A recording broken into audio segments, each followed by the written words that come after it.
Good morning to each and every one of you. I want you to know that we're still in our trajectory point series for the month of March. January, we begin to discuss the entire calendar year of 2026, actually on December the 31st.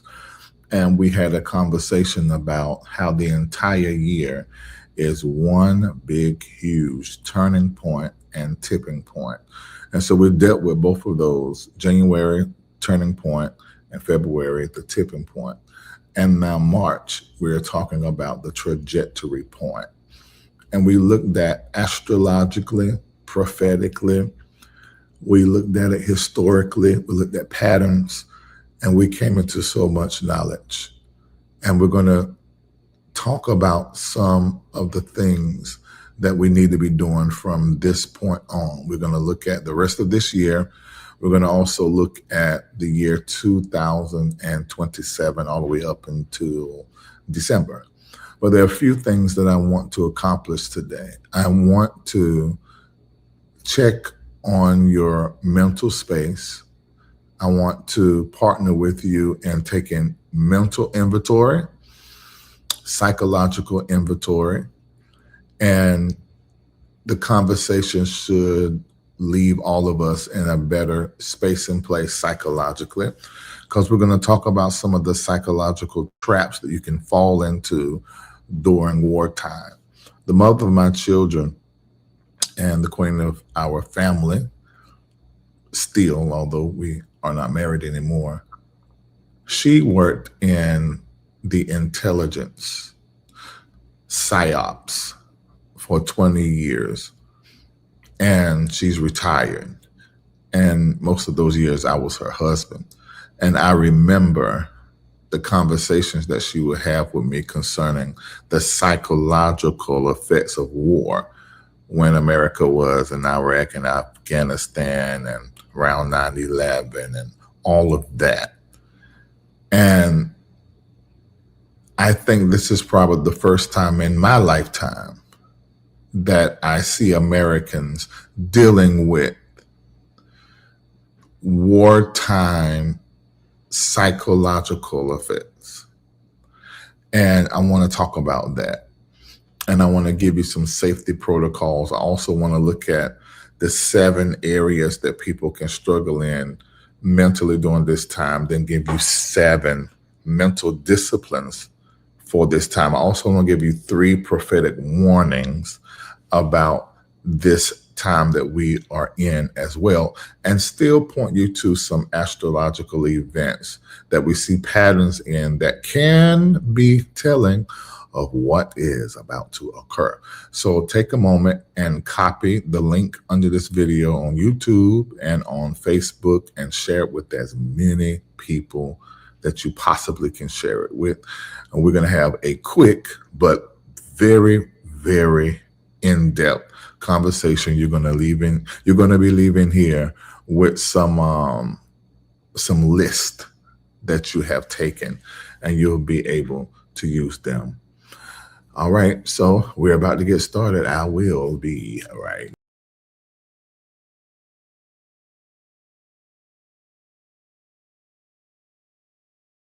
Looking for a vibrant community where faith meets empowerment? Welcome to the LRL community on Patreon. Here, you'll gain access to our financial wellness plan to level up your money game, and the Build Your Immune System Health and Wellness Lifestyle Plan to keep your health in check. But that's not all. With the groundbreaking AIR project, we're creating jobs in Africa, beginning in Ghana. Plus, you'll unlock insider tips from senior executives across industries. And the best part? Be a part of our daily prayers, weekly coaching sessions with Dr. Larry Reid himself, Sundays at 8 a.m. Eastern Standard Time, the Breakdown Q&A Wednesdays at 7 p.m. Eastern on Patreon, and so much more. It's time to connect, grow, and thrive. Get the apps, grab the merch, and join us on patreon.com/Larry Reid Live. Let's build something amazing together. The LRL community is waiting for you.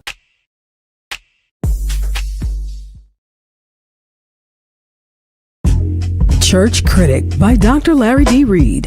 An examination of the Larry Reid Live Show perspective. Available now on Amazon and Kindle. Inside, he shares his unfiltered perspectives on the issues the church often avoids: the role of women, deconstruction, fatherlessness, homosexuality, decolonization, and the clash between Western and African Christianity, and so much more. Get your copy today on Amazon and Kindle. All right, we're about to get started. Now, as I said before, well, today's date, it is March the 22nd of 2026. My name is Larry Reid. I am the host of the Larry Live Show, and I am also the visionary or founder of a few other different entities as well. But I am so happy to be working with MBN Network Global in their efforts as their front man. And I want to say to you that you probably need to consider working with them and supporting them in what MBN Global is doing in this country and also in other countries. They also sponsor quite a few different people and families and so many different things, and help with this, that, and also the other. And one of the great aspects is the vision technologically in the cyberspace and the digital space to create content that teaches, content that is fun, but is factual, truthful. And I am glad to be a part of that, and I hope that you have enjoyed. If you're watching, we need for you to hit the like, every last one of you. What does that do? It's not for our ego. It is so that more people can see it. Literally, your engagement in the chat, your hitting of the like on YouTube and on Facebook, it all helps more people see it. We have about 700,000 people that have engaged with the Larry Live platform, and they don't see any of the content. And it's the design of this capitalistic online influencer thing. It used to be organic, where if you had a whole lot of followers, then they would see every time that you go live and engage with you as much as possible. But what ended up happening, these companies wanted to start advertising online. And so they went to these companies like Google, and they dropped money on them to, just make sure that their product is seen. Well, influencers became really the monkey in what they call that? Is that threw a monkey wrench in it? Yeah, that's what the influencers did, because then millions will watch them. And so then these companies go straight to them to advertise online. And Google like, wait a minute, the influencers are getting the money. Wait a minute, we want to get the money. So then they begin to control and shadow ban. And, it's just very interesting. So hitting like is extremely important. Maybe you didn't know that. And sharing the link out and commenting in the chat. All of that helps people who have hit like and said, I like this page, I like this content. It helps them see it. So even if you won't be able to support what we're doing all over the world, and today you're going to have an opportunity. And the way that we do it here, whether we are at our physical service that we have once a year, or whether we're online, I know everybody's not at the same level of their faith and their finances. So we do it tiered. We have a partnership level, high performer level, stakeholder level, and then a super seed level. And depending on your level of faith and your level of finances, you choose which level you want to support today's broadcast at. But we'll get to that in just a few minutes, and I'll tell you how you can do that. It will be a link, and then also Zelle is the way that you can support this 501c3. Well, actually, I think that the application for that, because see, MBN Network Global is brand new. So I think it's in, but it hasn't came back out. But either way, it's tax deductible to you, whatever your donation is. Okay, so it may seem like I'm going to be quickly force feeding you, but that's because you've missed the other parts of this series, the trajectory point. So the trajectory point basically is the moment where correction overrides acceleration. The calibration matters more than the momentum at this juncture. On a personal level, at the trajectory point, aim is adjusted so arrival isn't only possible but precise. Speed is no longer impressive here, but accuracy is. So on a personal level, we're all sort of recalibrating. On a personal level, psychological, financial, physiological level, we're all sort of getting readjusted and having to adjust ourselves because of where we are, where we are living, what has happened in our career, with our money, in our body, in our life. We're all in this space and place where we are readjusting. And we're doing it with an awareness of the future. The future is bright and the future is absolutely amazing. But there is a strategy and there is an implementation that is necessary in order for that future to come to fruition. And all of the corrections that need to be made around our mind, our behavior, our conduct, our conversation, our actions, behavior, finances, money, our body, our health and wellness. We're doing all the correction in those areas so that we can end up there. So trajectory is determined by what you do right now at this point. And this point is called the trajectory point. And that is where we are right now. All right. And there was a prophetic word that was spoken at the top of March 1. I'm going to share that now. And it says this: I'm slowing things down to fine tune your aim. You won't use as much strength as before, but you'll do more. This change in pace will give you unprecedented precision at each degree of your progression. You're strategizing inch by inch, and you'll implement and be exact. Carefully consider every move in this recalibration. And of course, we had some other texts and scriptures that were our base, but for the sake of time, we're just going to move right ahead along. Now, I shared with you some things that will be happening in this month, in April, and then as we get into the middle and the end of 2026. And I'm going to mention those things.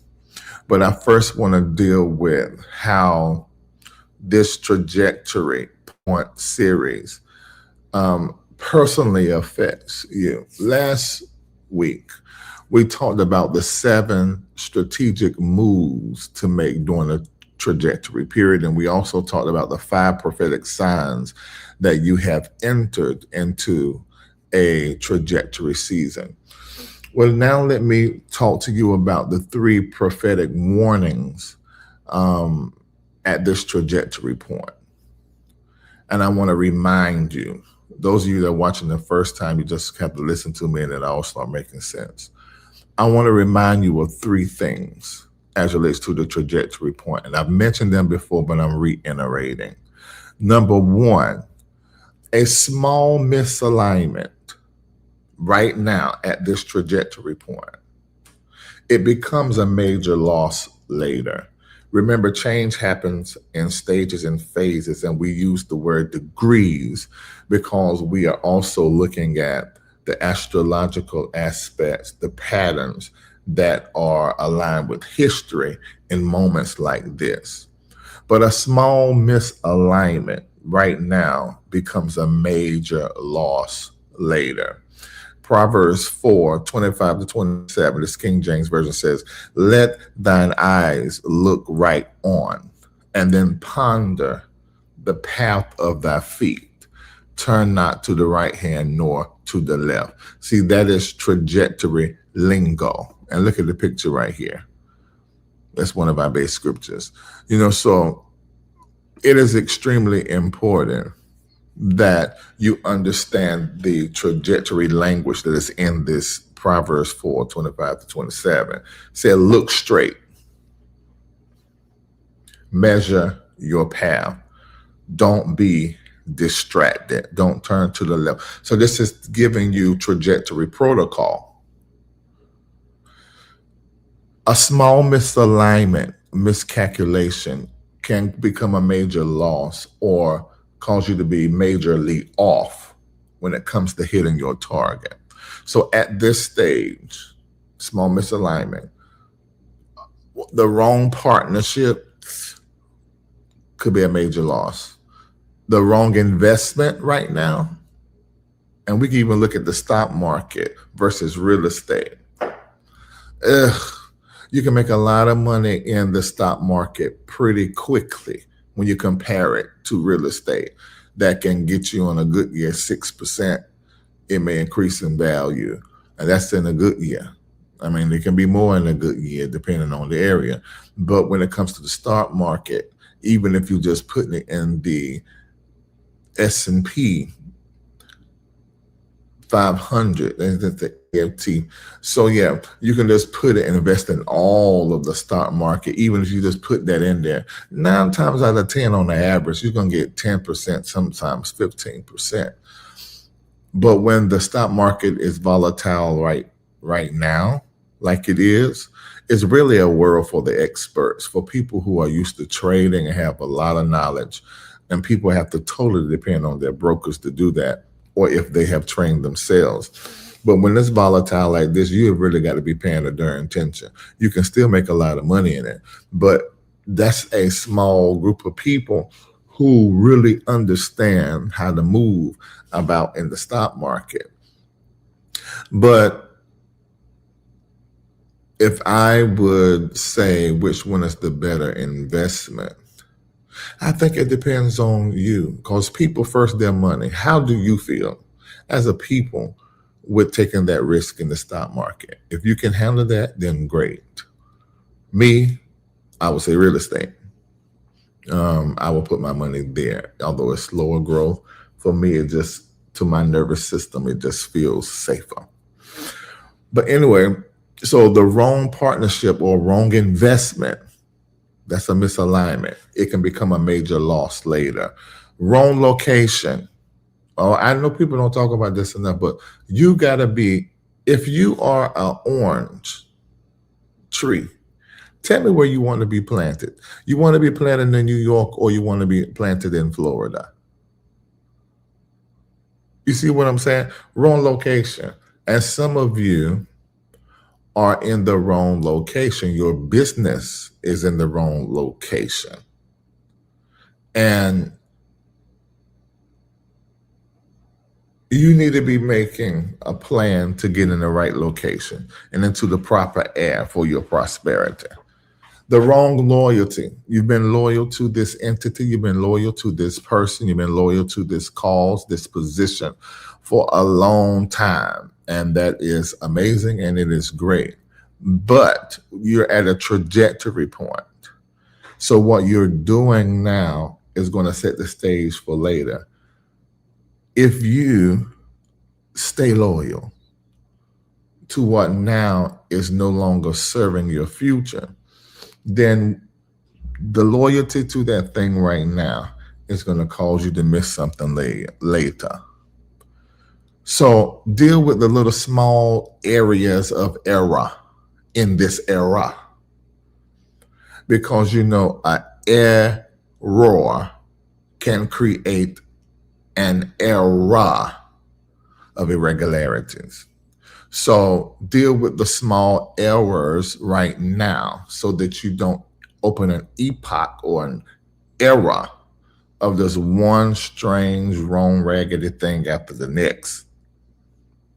Okay, so trajectory says that you are going to begin to move, and just a little bit things are going to pick up and they're going to begin to progress. But right here, you get to determine and decide how that happens, how that go about. So you're setting the direction by what you're doing right now. Trajectory. It is determined by what you are setting. And what you are setting says that this is the direction that you're moving in.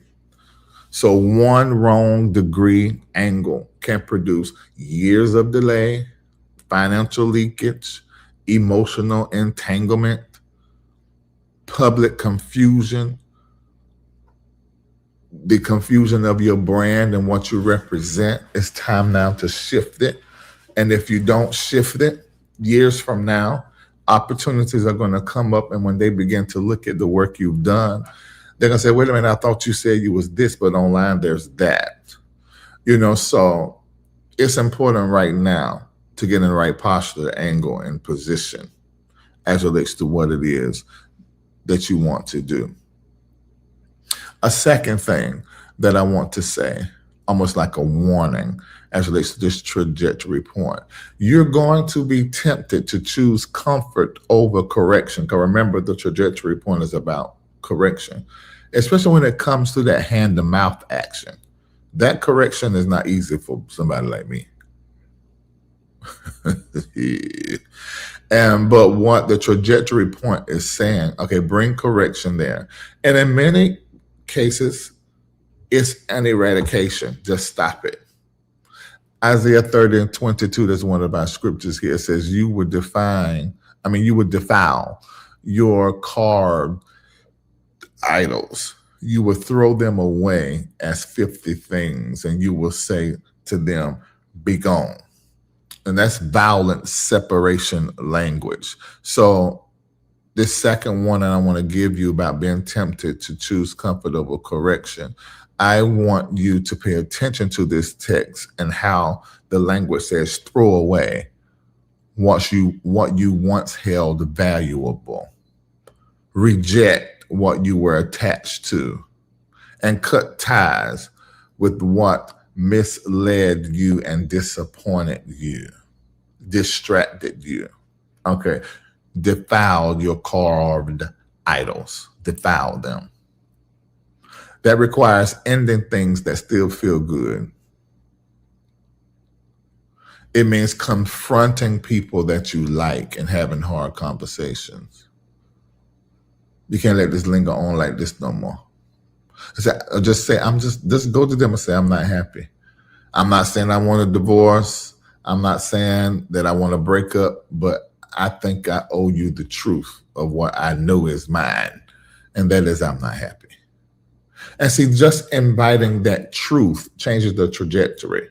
But being mute on what the truth is means you're going to continue to move at an accelerated rate in the direction of what you really don't want. You want an open, loving, kind partnership and connection with them. You just don't want to do it like the way you have done it. Maybe you don't want to do it under the auspices of being married anymore or living in the same home. Or you want to stay married, but you want to live two separate lives. Versus this 4-bedroom apartment, let's go get 2 1-bedrooms. And let's live like that so we can rediscover ourselves. Or maybe we'll dwell like this. There's this rising thing. I heard Kiki Palmer, and I heard 3 or 4 other black women say this live. And this is very interesting. When me and my former wife did it, it was abnormal. But now more people are beginning to do it. I did not want to be in the same room with nobody. I don't care how much I love them. I don't want that. And I'm very clear on that. And there's this rise of people saying, yeah, I would love to be married and my husband or my wife live next door in the house beside me. And I fully get it and I fully understand. So there may be some of you listening to me that as you get older and as life go along, you may enjoy spending time away from the person that you love so much. Confront those people that you like and have the hard conversations at the trajectory point, because it's incorrect to feel and to think something in any relationship with someone and then do not share it with them. I'm not telling you got to get right up today and do it, but I need for you to know that at some point in time, it is only proper and right to share what is on your heart and what is on your mind. And I know it's not easy. I have a problem with that, especially if I feel like that it's a conversation that I've already had. I'm gonna have that maybe once or twice. After that, I'm just gonna do everything internal. Still gonna love you, still gonna be there, but I'm doing everything internal. And you deserve a conversation, or either I need to, for my own wellness, to have the conversation, even if I'm having it again. So I fully understand the humanity around what I'm saying and the struggle, but I want to let you know that this ain't the time to be cowering down and not doing it. You best do well. Send a text and say, we need to go out to eat and have a conversation, or go knock on the door, or go take a trip over there to their house and confront the people that you like and love. You also need to call some people and say that you were wrong. You will defile your carved idols. You will throw them away as a filthy thing. You will say to them, be gone. You were wrong. Admit it.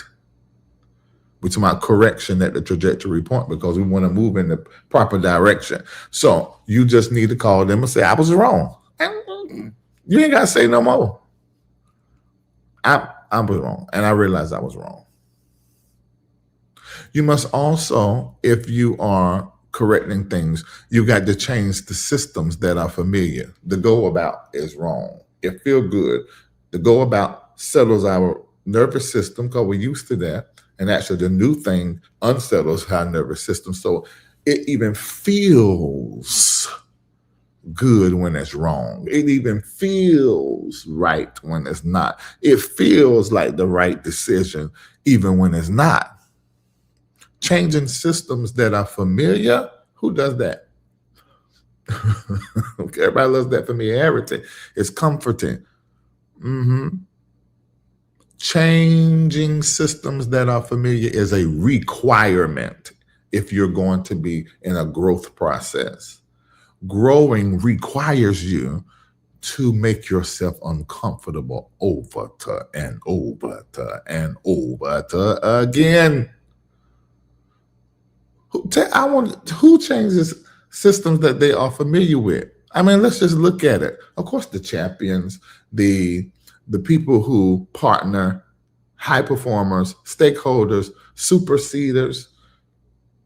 Those are the names of the 4 levels of our giving that we're going to participate in just a few minutes, because everybody's at different levels of their faith and finances. So maybe not these type people, but your regular common person is not about the change. Their system that they're familiar with, they're not going to do that. No. We always go out to eat after church. We always go to Big Mama house after church. I'm psychologically and neurologically, spiritually, energetically used to it being like this. You see? So this is why the work at the trajectory point has got to be intentional. And I'm sort of warning you that these are going to be the 3 main areas of struggle. Because although we may go into a new month with a new theme, every time there's a prophetic word, there's an awareness that's brought into your journey. So it's not over. That's you just expand to the awareness of the trajectory point teaching, and you take that with you to the next space. So you'll be in this correction at this point from which you are launching for months and weeks upon months, and it's not going to be easy. Third one is distraction will increase right when clarity is required for the work at the trajectory point. And that text there says, let thine eyes look right on. Put that in the chat. Let thine eyes look right on. That is a head nod to distraction. Oh, there are going to be some distractions. Oh, there are going to be some distractions. Let thine eyes right on. And that happens at the trajectory point. Now, let me show you how these distractions show up at the trajectory point now. A new opportunity will show up. Wait, Larry. I've been sowing seeds, receiving prophecy about new everything, new in my time tribute. Boys, And you're telling me that the new opportunity itself can be a distraction. Now, who plays games in folk faces like that? What are you saying? God doing me like this? No, it's just life. I don't want you to attribute that to God. It's just how things are. At every opportunity of growth, there's an opportunity to choose the opposite of growth. So at a trajectory point where you're making corrections and you're about to enter into a new space, of course, new opportunities will show up that really cause you to be a miss in the future when it comes to your target and takes you degrees off. You have got to protect your focus like it is collateral, and you must pay a darn attention to what is happening in your life, what is coming in, what is going out, discerning who is who and what is what. That's personal work. Anybody playing in your face but you. You have got to protect your focus and make sure you're feeding your focus. So when something show up that looks like an amazing opportunity, you will be able to discern, is this a new beginning or is this a new version of the same thing? And I'm going to miss my destiny appointment. So at the trajectory point, let thine eyes look right on. These distractions show up looking like new people. They show up looking like new opportunity. They show up looking like your old friend, your old connection. That you sort of like, but you just grew apart or just life changed. Wasn't really nothing wrong, so there's no harm in this. But who were you when y'all were connected? Because remember, in your ecosystem of connections, each person is a data point of information.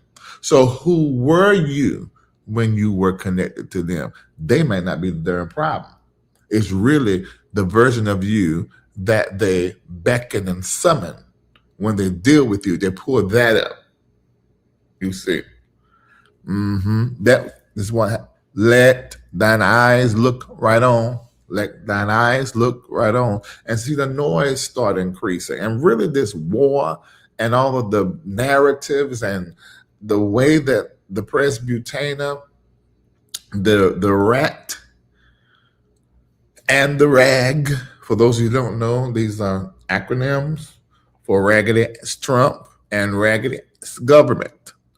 The way that these two entities, the government and this personality, is doing what they are doing, it just creates noise in our world. It's changing the conversations we're having when we're with our friends online and in comment sections. It's just bleeding so much on us. It's noise.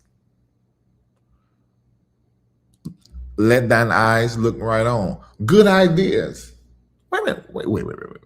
I received a prophecy about ideas and inspiration and how it's going to prosper me. And now you telling me there's good ideas that aren't good? Absolutely, because it's the wrong time. You're in a correction phase. And if the good idea is not coming to correct the bad one, then that's a great measure to say, okay, this good idea isn't good at all. Distraction will increase right when clarity is required, and clarity is required at the trajectory point. Okay? So that's really focus warfare that steps in, a war over your focus or a war for your focus. Distraction at the trajectory point, which is a decision point of direction. That distraction is sabotage. So fix your eyes and ponder your path and remove who and what contaminates or frustrates your direction. Because this ain't just God moving and spirit is about to take me there. Oh no. Oh no. This is spirit aligning you by degrees, and it's a sensitive work. Okay? And times are going to be very interesting over the next few years. Years, Larry? Yes. Let's go ahead and I done told y'all the first 10 years of Pluto in Aquarius is a whole heap of mess. But it's a message. But it's uncomfortable and excruciatingly uncomfortable. So from 2024 to 2034, you need to just be holding on to your wig. Now we're at March 22. And so let's look at what's happening astrologically. Let's pay attention. Let's look at the noise for a little bit. And then we're going to move away from it. Remember the planets you're supposed to be watching: Saturn, Neptune, Uranus, and also Pluto. And remember, we just had a never before event at the world point, 0 degree Aries, which is what astronomers and even in some faiths have believed for many years, that the world was created at 0 degrees Aries. That's what they named the beginning as. In Christianity, in the beginning we're not this and Genesis. In the beginning, God created the heavens and the earth. That is believed to be 0 degrees Aries. Well, Saturn and Neptune, and you have to know what Saturn represents, what Neptune represents, they came together at that 0 degree Aries world point. Okay, they've came together before, but not there. And that is screaming structural, governmental change, and change in faith, belief, narratives, and messaging, and so much more. And being that it happened in Aries, Aries is a fire sign. So, and I told you guys before we got into February, well, actually, I told you on February the 1st, because February the 1st was a mirror of 4 other global events, mainly in America, war-based. Now, that 0 degree thing happened on February the 20th. And I said on or around February the 20th, there's going to be an uptick. There's going to be some clear things that indicate a shift and a change in everything. And of course, 6 days later, and fully 8 days later, war breaks out. And where it breaks out and why and who started it is even the more interesting. But Aries, that fire sign, and that's that ram. And you know what rams do.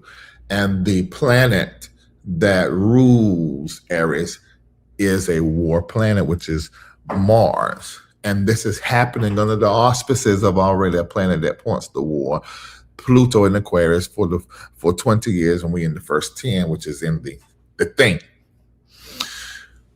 Well, March 22nd, in just about a month and a few days, it's going to be April the 26th. And you know, Uranus now then goes into Gemini.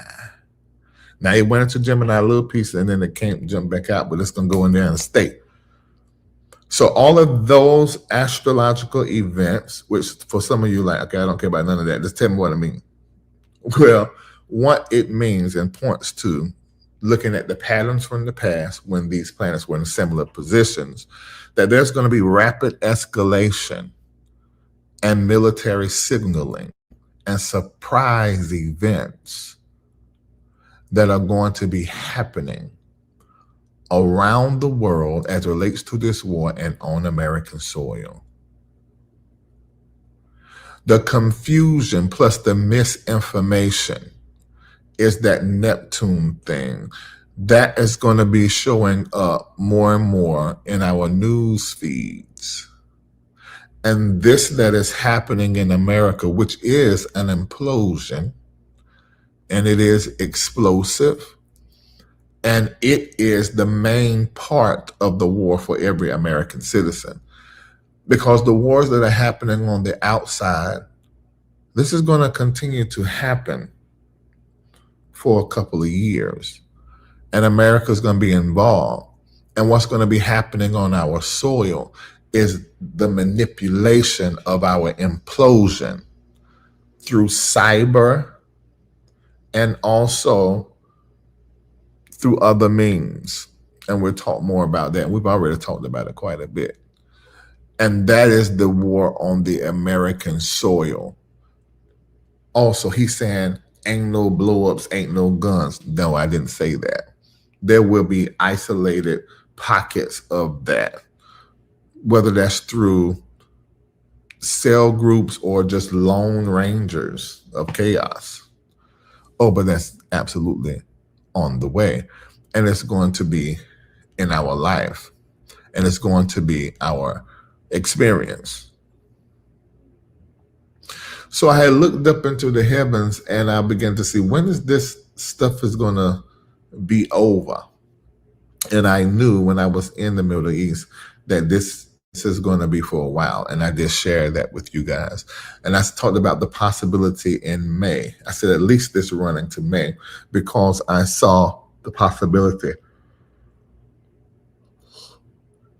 of some conflict resolve happening in May, going into May. Now, I just heard, what somebody told me, I didn't verify it, 2 days ago, that there was some kind of tweet that Donald Trump released on Truth Social that was pointing to, a winding down. Simultaneously, troops are being sent there in the Middle East, so you can just about take what you see online from Truth Social, from the press butainer, president, businessman, entertainer.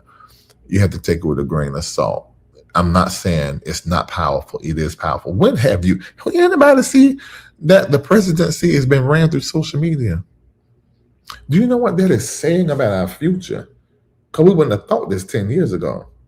Hell, we wouldn't think about it like that could end up in the White House. And then running the entire country, in some aspects, certain parts of the world, with Twitter. They took them off there. He had to create Truth Social. Ain't no truth to it. It's fully social, though. That is telling you where the future is going. And here you is trying to get a building for your business. Oh my God. You building a business in the brick and mortar. Okay. All right. I think you need to pay attention to the times that we're in and make some decisions concerning the future, because looks like business is changing platforms, especially the running of it. How your president running the whole West nearby through social media, and you don't never post online and don't never do nothing with your business online? Tell me where that makes sense at. You're not paying the attention. You're stuck in your way. So this is trajectory point kind of stuff, the correction. You got to get set for where you want to go. You're going to be degrees off a miss. All right. So the peak of this tension could be on or around April the 10th through the 15th. On or around April the 10th and May the 15th. The peak of this tension. And then we get into some kind of possibly a conversation. And that's a slim possibility. More than likely, this will just continue on. But then we get into these proxy attacks and the cyber infrastructure disruption, aviation incidents, aviation restrictions and tightening, messing with radars and signals of detection. This has already been planned several years and prepared for. So more than likely, it will continue even throughout the middle of May, and just be the energy that we stay in for a couple of years. It will be the energy that we stay in for a couple of years. And so pinning down when this war is going to end, I just keep seeing points in the phases of the war. as opposed to it ending, and changes in how the war is conducted and the battlefield of the war shifting and changing as opposed to it ending.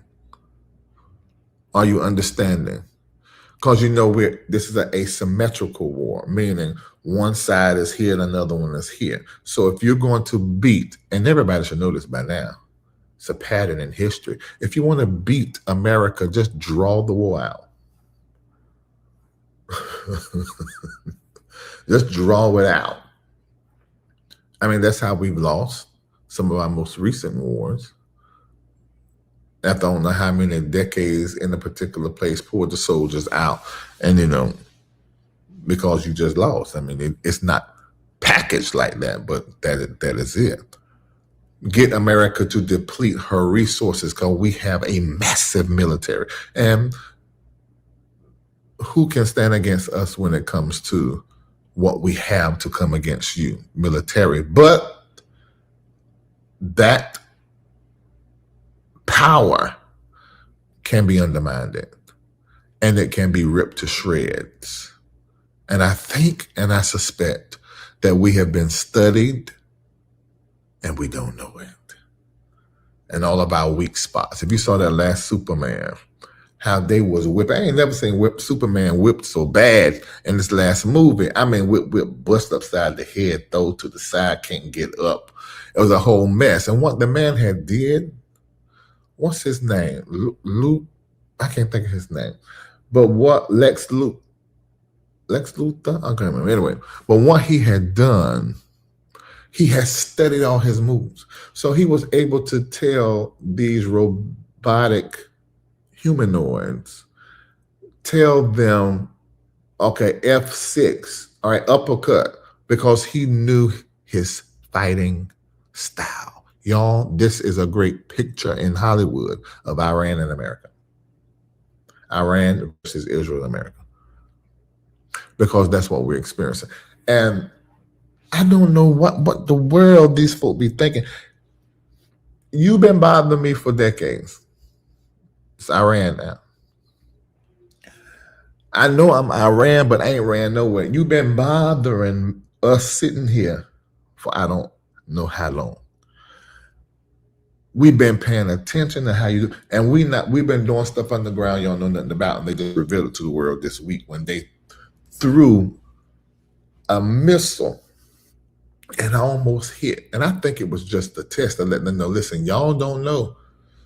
Because all this long time they thought just maybe 2,000 kilometers out they can get.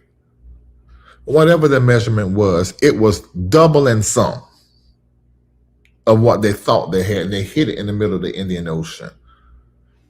And the US like, what? What? Oh, we're going to have more of that. More of that. And I hope that the powers that be pay their attention. Now, the more stable Uranus gets in Gemini, it gets more active. Gemini systems, transport, data, communication. We start seeing that become more pronounced in this war. Information war intensifies as we get further into May, June, July, August. And we're going to have to watch for airline disruptions. That's the reason why I'm in Florida right now by Yukon or whatever we drive. Because I just believe and feel that the airlines aren't as safe. I'm not telling you not to get on the airlines, but I just don't feel like they're as safe as they should be. And I just felt better. I looked at, because I thought about just flying back and letting them drive back. And I said, why these tickets jumped up as tall as I don't know what has happened? When some of us going to be making the decision to drive because that first class ticket ain't just $1,000 no more, or depends on where you're traveling, maybe $700 no more. Maybe that first class ticket now is $2,500 domestically. That's like 2,500, like a good seat on an international flight. You get about 2 months ahead, you can be in the first class where Delta One. You can be in business class on Emirates.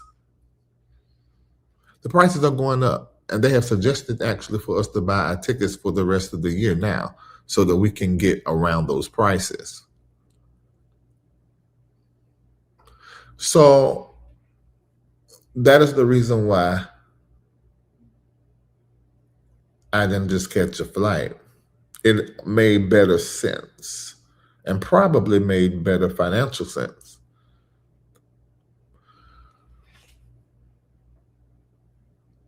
This is only going to intensify disruptions in movement and communication, cyber attacks on financial systems. We're going to May, June, July, August now. Market instability, not a full crash yet, but violent swings. I call all them crashes, but I don't think they do in that world. And the propaganda is getting worse, and it's only going to get worse. You see whole look like the truth and sound like it, and then it only be the truth. And I remember the mother of my children, when she would go overseas with the military, and she would come back, she's, oh my God, the news overseas, they tell you the truth. Over here, it's not telling you the truth. And this was like decades ago.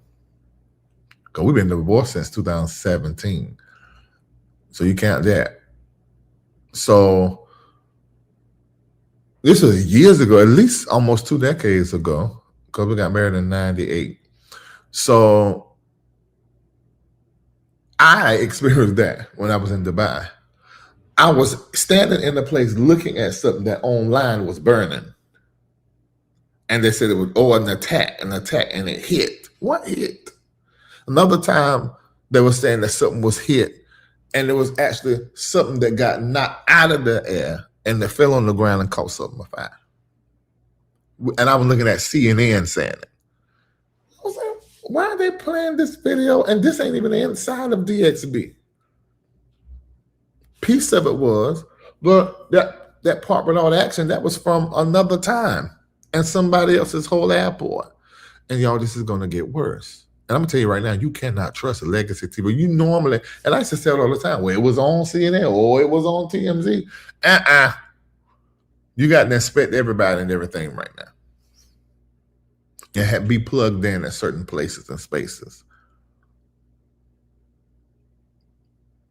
And so September, the November, that's an eclipse season. And Pluto pressures, because of the degree that it comes into, it gets heavier. So we're really in a war age, a war epoch. And we're going to stay in this energy for a little while. And financial systems will be shocked. Institutions, their structure, their integrity, and the trust in all institutions just fades quickly in this year, coming into fall. And there's more geopolitical escalation that becomes more in the public's face as we're moving into September, October, and November.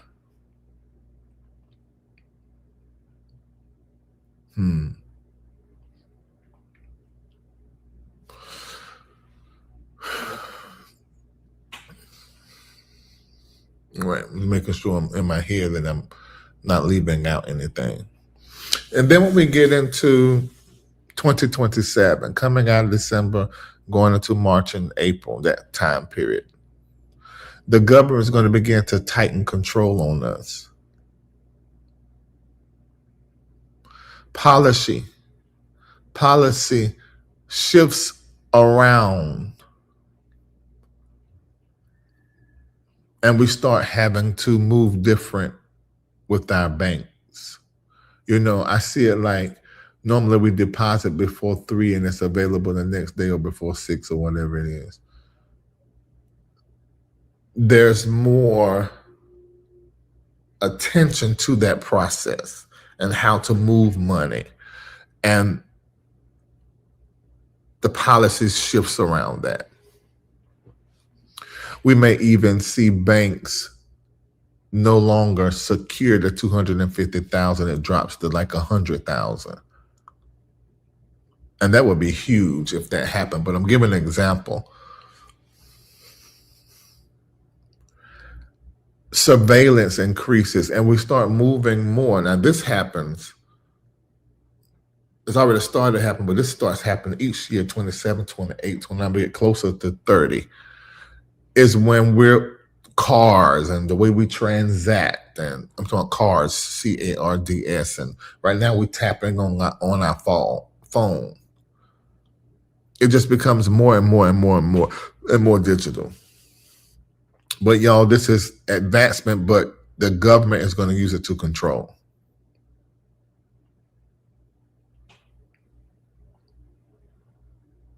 And as we're coming into next year, we're going to get more into this conversation about the dollar, the petrodollar, and then BRICS bridge and what money is being used. And did y'all hear the other day, I told y'all this before, this sort of review. Did y'all hear Iran say that they wanted the oil that is being bought in the yen, I think it was, Asian currency? I don't know if y'all know how powerful that is, because the petrodollar was the way everything was bought, sold, traded. That is a situation, and that is signaling the change of America and the dollar being the measure or the norm or the most powerful.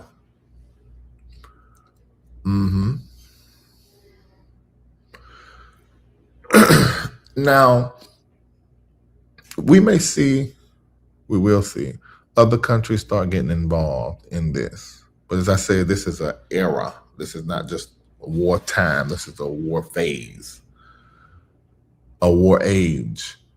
We're going to start seeing the conversation from now forward, but really begin to see this heavily in the middle and end of October, this global war idea. Because by then, Saturn is deeper in Aries. Neptune is deeper. And so it's intensifying that ideological conflict and folks' belief in what they're thinking. And Uranus is now more fully active in Gemini.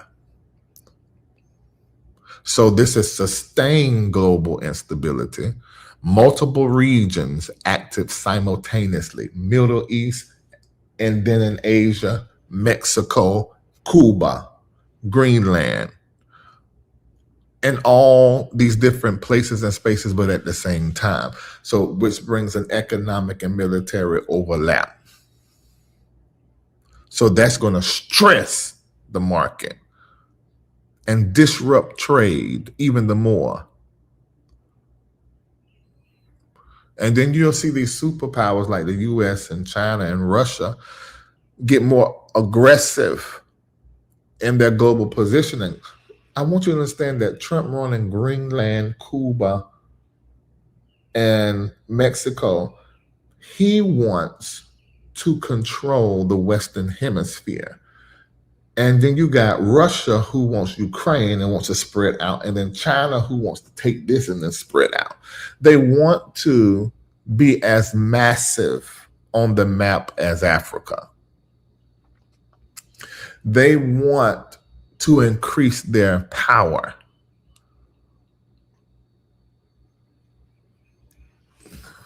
And we're going to see the fight. So just settle in this wartime season, meaning it's going to be here.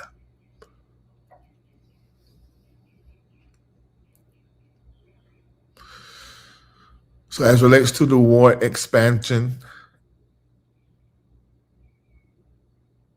is going to continue to be escalated all the way May, and then it just shifts to proxy and system warfare because that Gemini sign with the influence of Uranus.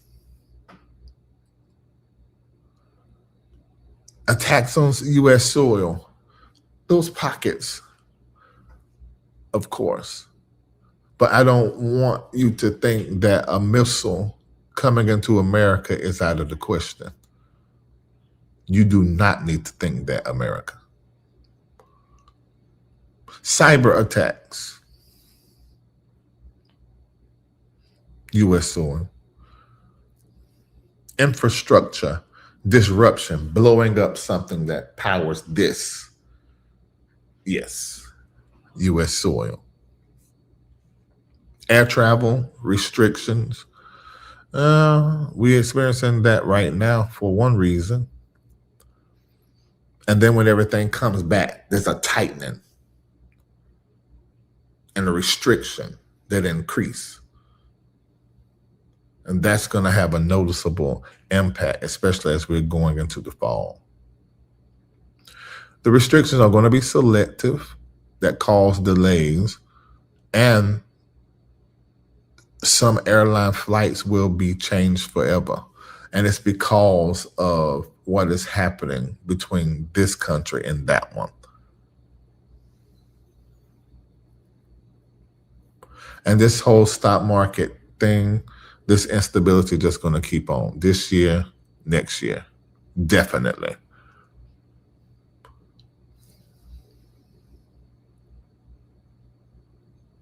So those of you that have jobs that you're making money in dollars now, because of what is happening with the dollar and BRICS bridge and what is happening with the dollar, petrodollar, globally in trade,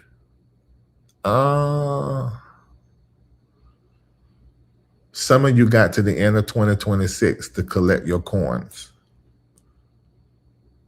and prepare for what you're going to do next. Some of the rest of you, middle of 2027. I'm giving you phases now. And these are the sectors: tech, logistics, travel, and finance. And having that contract in any of these areas with the government don't make you special. So I need for you to listen to me and start redirecting, compartmentalizing your finances differently. These car payments, I'm not talking to everybody, but you know who I'm talking to. These mortgages, you upside down in, but you still making the cash. These car notes that you bought when the cars were overpriced, just like some of us bought houses when it was overpriced. Try to make money with that car, with that house first. Try to sell it first and get more liquid. But if that doesn't happen, and it's not happening, walk a darn way and start stacking your monies.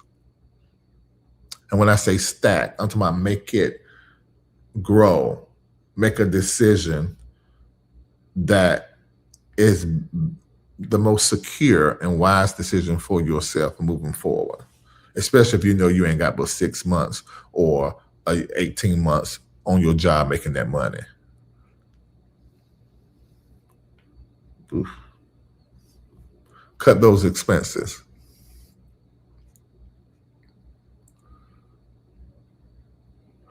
What are the core human responses to a phase like this? Because we are in a wartime. Number one is hypervigilance, to where the brain and the body and the nervous system stays in a threat detection mode, constantly scanning for danger, increased anxiety, overconsumption of the news. Bruh, you cannot overly consume the news or you are going to throw your brain into hyper vigilance, and it's going to be a whole mess in your amygdala and your cortisol gonna shoot through the roof. That's your stress hormone. So to have control of your fear center, this overconsumption, you're gonna have to watch it. Okay. Another core, this is very human. This is human, but I'm just saying, I'm just gonna talk about 3. Cognitive overload. Because there's too much conflicting information. You got to choose where you're going to get your news from. You got to choose spiritually which prophet, futurist, deconstructionist you're going to listen to mainly, if not only. Because right now we're in wartime, and wartime, that's war energy, that's psychological, that's mental, that's emotional, and all that. You see? All that conflicting information. It makes it difficult to make decisions. When you have cognitive overload, either you freeze or you make an impulsive move. Yeah. And then that Uranus is going into Gemini, and Gemini is that planet of communication.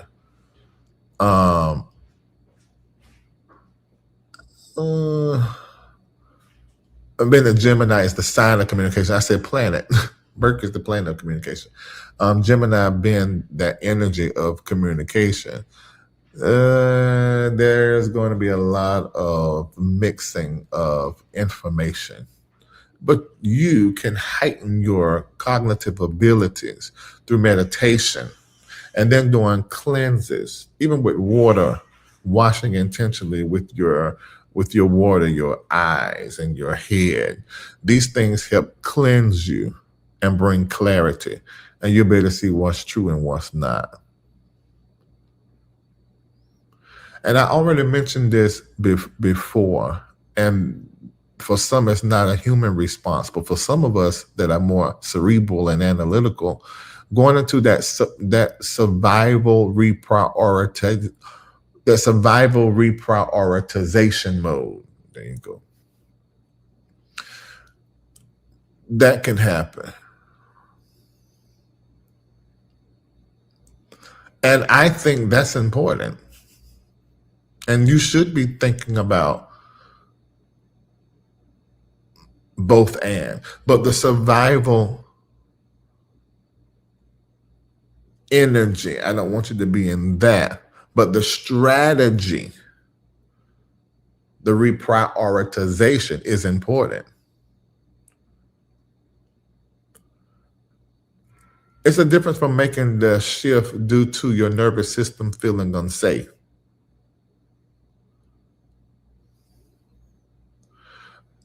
Than making the decision because it's wise for your goals and your destiny and where you want to go. So it's not a matter of shifting from long-term thinking to short-term safety. It's both.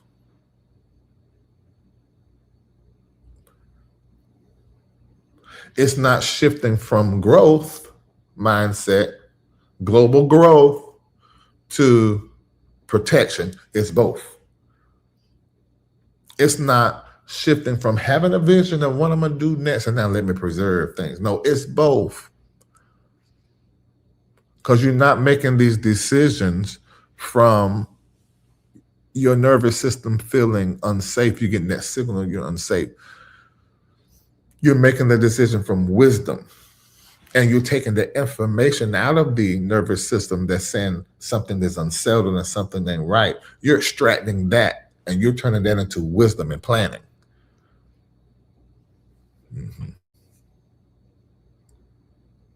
So listen to me, American citizens.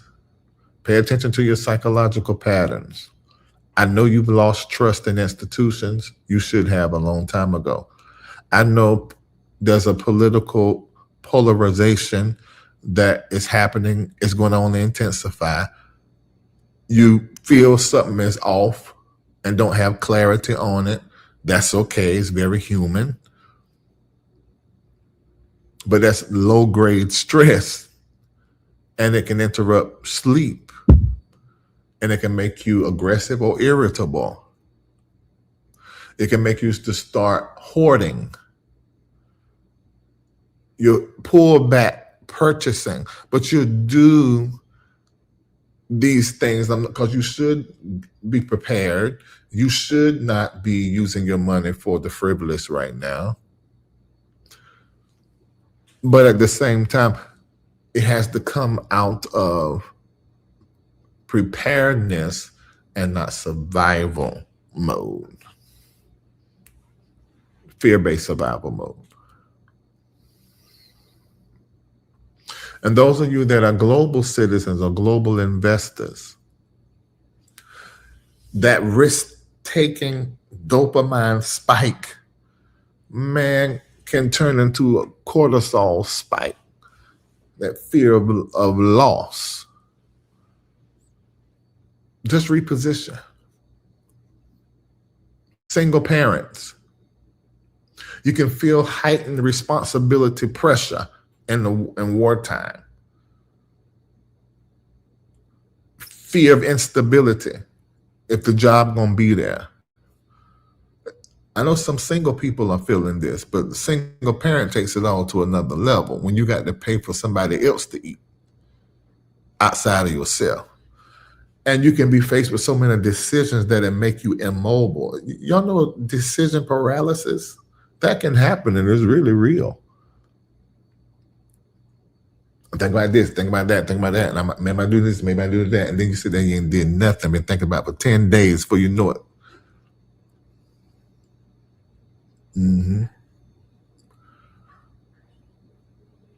Redistribute your money as it relates to expenses. I don't want you to be cutting expenses, because budgets are to cut waste. So I want you to cut what is wasteful. And that could be having 2 car notes as opposed to 1. That's absolutely stupid. In this time, unpredictable, unless you are really, really financially wealthy, I think car is one of the worst assets you could, or one of the most expensive liabilities.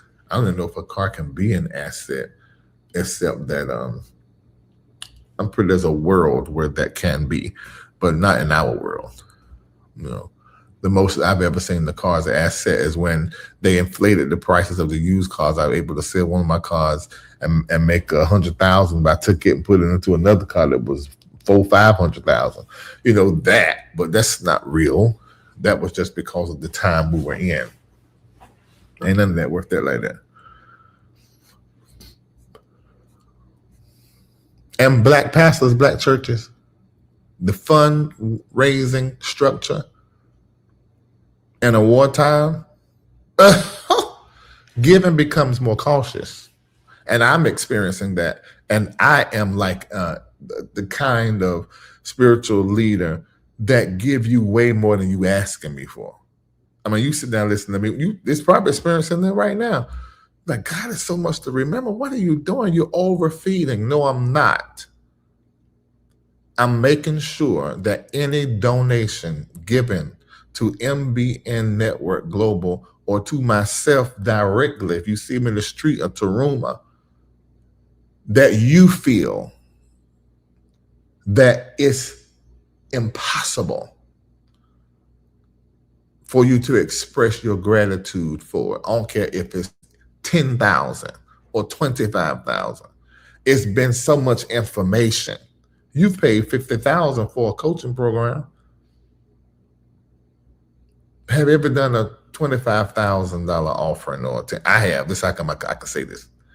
This is Larry. Now, if you don't have it, I ain't talking to you, but there's some people that are in that situation. You never did it, because I was that. I heard that one time. They said, you talking about you want God bless you, but you ain't never gave an offering that's equivalent to the car payment that you would have if you got that car you like. I'm like, oh, you're right. No, let me change this up. And so I changed it to where nothing gets more of my money than giving, because that is investment.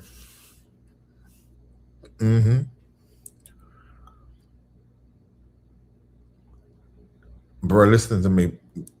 Giving becomes more cautious in the wartime, and fear replaces faith-based generosity. People start questioning the leadership more, what you're doing with it and why you need it so bad. Do we really need this big old building like this here? We ain't filling it up. People don't even have those kind of thoughts prior to moments and times like this. They just almost given to God by way of the man of God and the ministry, and they make sure it's all right. Now we're like, wait a minute, we still ain't paid this building out. So what? So what financial situation are we really in?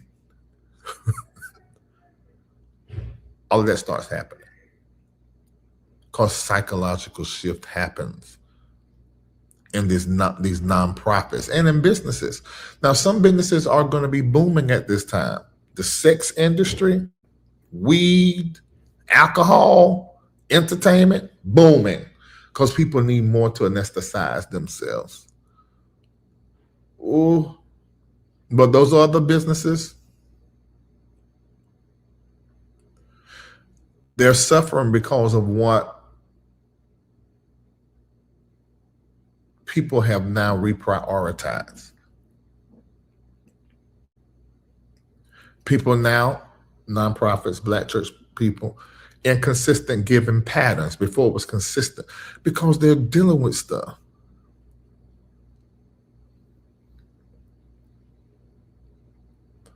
And this is why we have 4 levels of donating. We're going to do it in just a little bit. In fact, we're going to do it, and then I'm going to give you the 7 psychological, the 7 wartime psychological safety mental disciplines. And I'm going to give you this, and I want you to make it a system.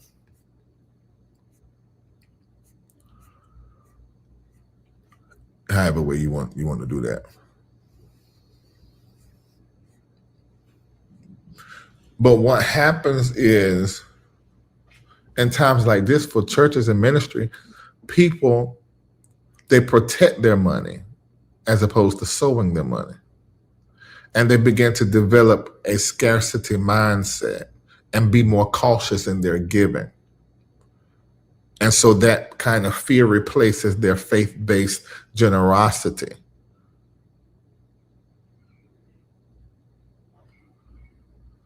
And as a nonprofit, a church, or a ministry, you begin to rely on your high-level donors. We have 4 levels: partner, high performer, stakeholder, and supersede. These are our high-level donor levels. Some people never do the partner level. Like today, because we're in the 3rd month, I think that's $53.33. Let me look this up. I ain't been looking at the screen. There's 548 people here. You would think, oh, we probably can get 200 people to do $53.33. That ain't how it works. No matter what the number is on the screen, about 20% are going to participate. Maybe a little bit more for me because these that are actually watching, most of them are probably members. But what ends up happening is there are people that can't even give at those high-level donor levels. $13.33 is probably what they would choose to do versus $53.33 because that's the partner level. In fact, let me put that up here so y'all can see it. I'm going to go ahead and put this in here now so you could see it. Where is it at? Here we go. The partner level, $53.33. While I'm talking about this, you guys can decide what level you want to give at. $53.33. High performer, $133.33. And that's a sacrifice in the wartime. So the other prophet in the community, Shamako, is going to call you or send you an audio thanking you for your donation and send you the prophetic word, which you need so much in a wartime. You need to be bombarded with the prophetic word all the time. Stakeholder, he's going to call you guys too that support us with $333.33 in a time when people are watching their money and need it for food. We definitely going to call and thank you. Then those that are doing $533.33, I am going to send you the prophetic word. It's going to be text to the phone number we have on record for you. And I just finished some this morning. So if you do 533, 33, or any of these today where someone's going to contact you, you'll hear from us most of the times by Wednesday, where we donate again, definitely by that next Sunday. So it's 6 to 7 days. And sometimes you guys do it. I had 1, 2, or 3 of you done it last Sunday and last Wednesday at Super Seed level. So I had to call you twice, and I always will. Now, in the chat is a link on how you can actually begin to do that now, although I'm not finished teaching, so stick around for me to finish. And we also practice the Teruma. And Teruma is a way to begin to honor the mouth of the house. On the right is the house. So the Stripe link and the Zelle and the mailing information, you'll be able to get your 5333, 13333, 33333, or 53333 to us directly. And that's showing up in the chat. You'll see the link. If they have a blue wrench, then they have the right link. Or you may see it up under the Larry Live. It should be pinned in the chat. But you still may need to place it, you guys, because sometimes people on their device can't see the pin. Okay. Yeah, the links are pinned at the top. The top of the chat, you had to scroll way down to the top, okay? All right. So you can begin to donate at some point in time, and then you put in the chat what you donated, what level. Kendall's going to start, and I'm going to recognize it. So don't leave before I tell you thank you, okay? So in just a few minutes, I'm going to ask for you to tell me what level, right? CJ, you talking out of my head. Say, please do not post your levels of giving in the chat. This time, Dr. Reid will acknowledge all donations at one time. Correct. So I'm going to tell you in probably like 5 minutes or 10 minutes to tell you to put what you donated in there so I can begin to recognize them. And I go, oh, Lord, the breakfast over at 10. Oh, Lord. I got to use up. Okay.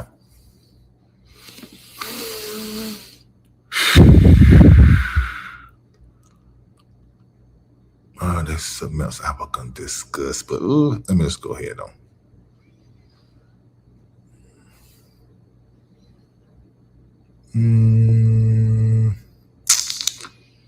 I don't have time for that.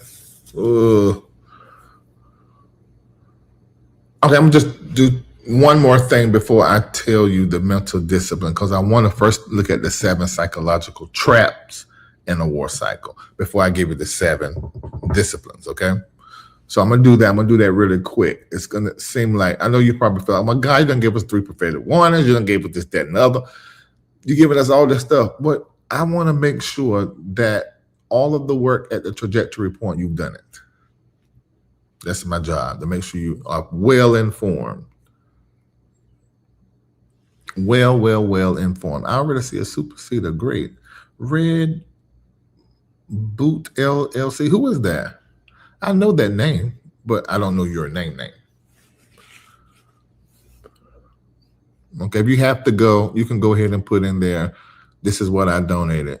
And Kendall will start, and then I will mention it before I sign off. That's if you have to go. I know some of you do have to go.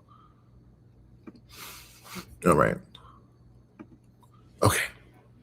So these are 7 psychological traps in a war cycle. Number 1 is the panic loop. Reacting emotionally to every headline, constantly checking the news and social media, and making your decisions on those headlines, fear-based ones. The amygdala gets hijacked. That's that fear center. And then those cortisol levels get elevated, and they stay elevated. Your behavior becomes impulsive. You overreact to incomplete information. Your inputs are chaotic, and your decisions begin to show that you're under the influence of that chaotic energy. So you must unplug. Another psychological trap is the scarcity spiral. There ain't gonna be enough. Ain't enough food, ain't enough money. Opportunities are limited. There's some truth to that. But as a child of God, as an extension of your ancestors, you should know that survival brain just needs to be relinquished. You are going to be okay. Ultimately, that scarcity spiral could cause you to hoard or underinvest. Snatch money out of this, that, and the other. I thought about it. God knows I have. I'm not heavily invested as I was in the stock market, but I looked at the grands that was over there and I said, I pull out this and put this over here. I can do something with that.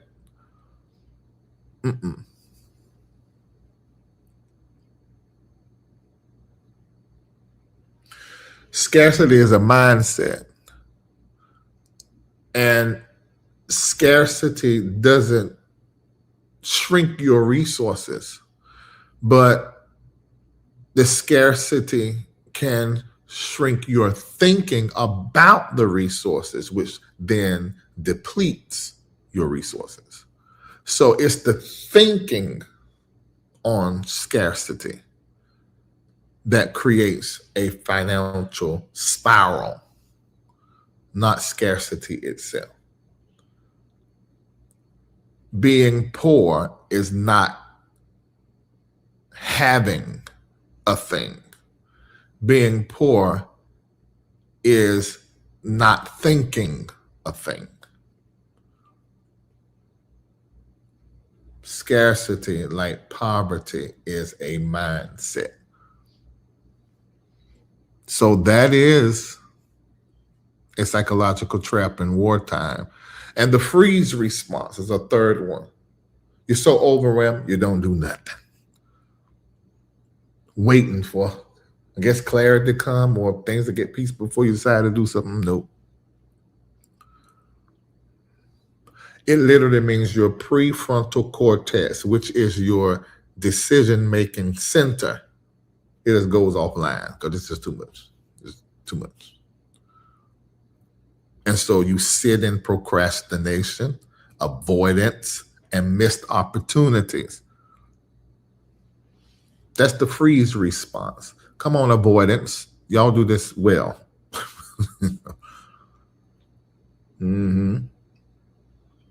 You freeze in your action. You go offline because you want to avoid feeling a particular thing, which tends to make you not be the kind of person to confront anything. Yeah, avoidance. Well, you can't do this like this. Well, you can, but that's a psychological loop and a half. And indecision is a decision. And I want you to hear that, especially, I'm going a little off, you avoidants that are in relationships. I want you to know you keep on fooling up with those that are like us, that ain't like y'all. You avoidants, keep not having the conversation. Keep not talking and keeping us informed. We accept that as a decision. Those of us that's more cerebral than emotional, because an avoidant person is deeply emotional. Indecision is a decision. And that's the worst one you can make with us. Because we accept it and we move along. Especially the air signs, the Gemini, Libra, or the Aquarius. Ooh, we'll be moved on so fast like you never existed. I'm like, what's your name again? Because we done got up in the air stored somewhere. Them 5 signs burn up your memory. Totally burnt out of their memory. Won't remember you no more. So avoidance, be careful. Be careful. Be careful about us. All right, so let me go ahead and talk about, let me give you some more. I was going to go ahead into the other ones, but I want to leave you at number 4. Number 4, the herd mentality trap. Just going what everybody else saying is going. You make crowd-driven decisions. And that's because of a fear of being alone and left out.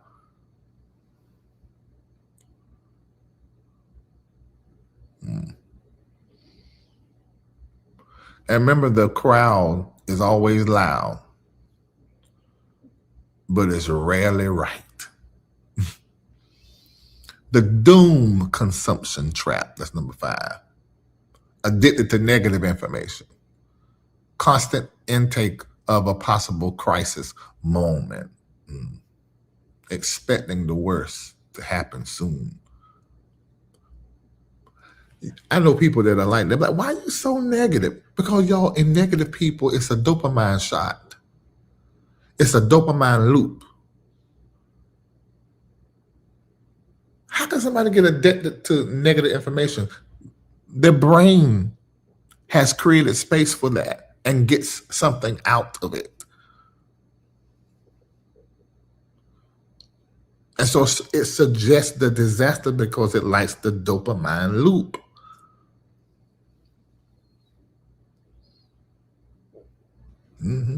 Number 6, psychological trap in a wartime. Short-term survival trap. Abandoning completely your long-term vision. Remember, I said something about that earlier. Only focusing on the immediate. Stay in strategy, you guys. Number 7, identity collapse trap. You start losing the sense of yourself because you just become responded to the pressure and responded to what is happening. So you end up questioning your role, your direction, your purpose. And that happens to those of you who have your identity plugged into something external that you do consistently. When that thing you do consistently, there's an interruption in there. Now you question your identity.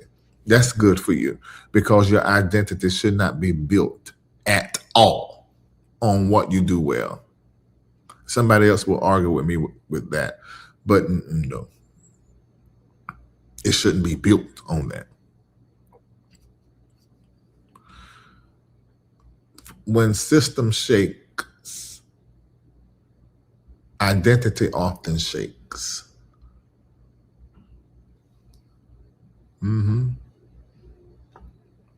All right, so that's 7. Okay.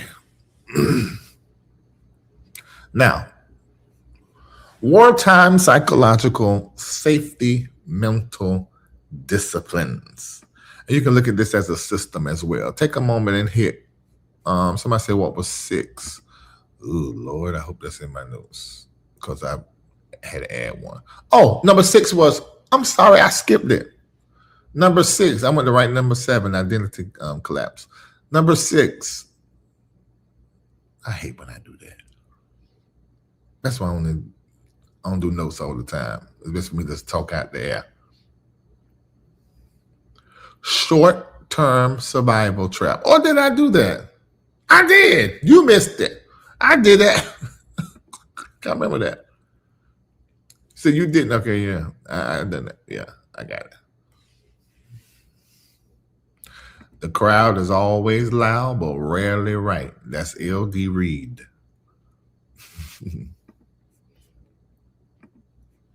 Okay. All right. So let's look at the 7 wartime psychological safety measures. Now, make sure by this time you've already donated. If you are still here and you say, oh my God, this is so good, I can't wait, get to it. Okay, well, before we get to that, can you support what it is that we are doing here? And if you have to go, if you have to go, you can go ahead and put it in here, and I will see it, and I'm going to mention it by the end of this live. I know there's some of you that don't want your name called. You don't want nobody to know that you have donated, but you want to let me know. I will see it. We post by 5 p.m. tomorrow, everyone that has supported this platform on today. But if you don't want to let me know up here through the message feed, you can text me, you can inbox me. I will see it on IG, or if you text me, I will see it right now. Don't expect me to see stuff on other times, but I will see it, and just I will know, and then I just won't say it publicly. Okay. All right. I know some of you want to be private, and that's all right. I do understand it, but I would love to sit with you and talk to you about that. Okay. Let me see. And the way that you can do that, whether it is $53.33 or if it's $533.33, you can do it by the link in the chat or Zelle. The link in the chat or Zelle. Okay. All right. I see you guys saying you have sown certain seeds. Great. You can go ahead and start telling me now. G Litchie's $10 says, in my business now. I'm in your business. Okay. All right. That's a good thing. That means you're supposed to be here. You're supposed to be here. Okay. All right. So I'm about to give them to you right now. This is what the show was named for. This is what I'm out here for. These 7 wartime psychological, safety measures. Okay. Are you ready? Are you ready? Are you ready? We're about to go. If you're still on, please hit like and hit share. And if you are watching us, the prophetic statement that we're making for the decade is, my answer is no, and I choose me. The link is in the chat. iChooseMe.store. You can get that. And it's dope. It's good quality. And it's round neck, V-neck, hoodie, sweatshirt, zip up in the front. It's all different kinds. All different kinds. Oh, yes, it's there. If you want to meet me July the 24th through the 26th, you need to go to reformationexperience.com and go ahead and sign up and let me know that you are coming. And there's so many classes that are going to be taught. This is all about making your business global and getting your global brand on stage. You don't want to miss that. If you are watching, you so Dr. Reid, I really want to be in some of your coaching sessions. Well, I have an offer. There's a 12-week coaching session that is happening right now, has been happening, but everyone is recorded. And there's also a course that is being taught now, School of Prophets and Mystics. It's already been happening. And then, of course, we have one of our tiers in community. If you're watching your LRL, you come in Patreon, you're with me. And then there's the MBNG partner level, and then the Celestial Circle and Celestial Circle Gold for those that have been in there for years. And I want you to come into the Celestial Circle so that you can have community with other professionals and people who are becoming to come into that world that you can engage in all the time.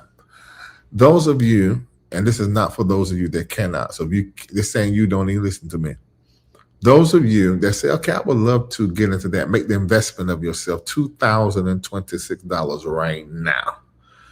And this is what we're going to do as a result. Not only will you get into the celestial circle, you got to go through a little process, but you get in. But you will also get the first 2 classes of this coaching, which those first 2 classes, I promise you, if you review them over and over, it's going to be like you were in the 12-week course. We already on week number, I think 6 we're about to do. No, we already done 6.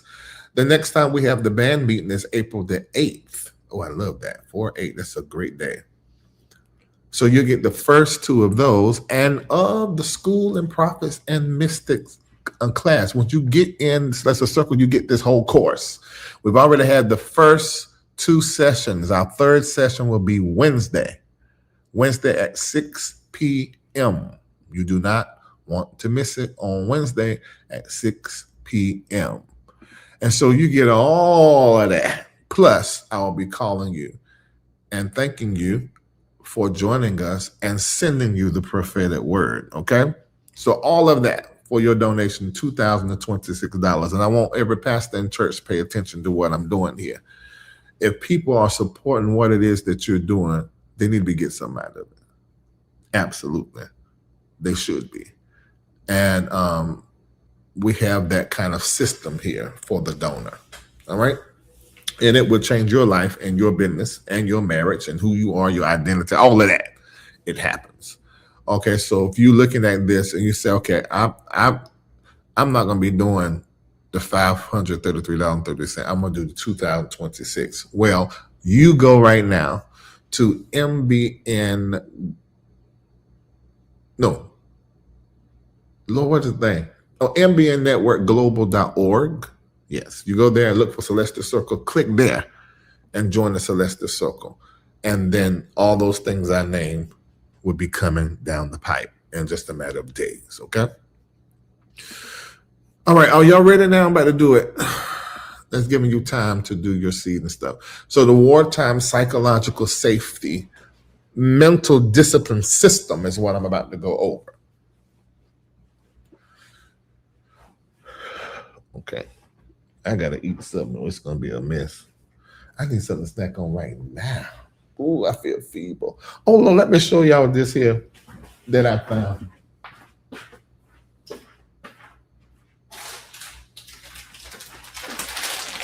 Have y'all had these? I like pickles. Now, if you don't like pickles, don't mess with this. By Vlastik pickleballs. So it's just like the corn puffs, except it's a dill Vlastik pickle taste. And it tastes just like the Vlastik dill pickles. Now, my olive need to make some. I like my olive pickles better. My olive need to make some. These are chips, look.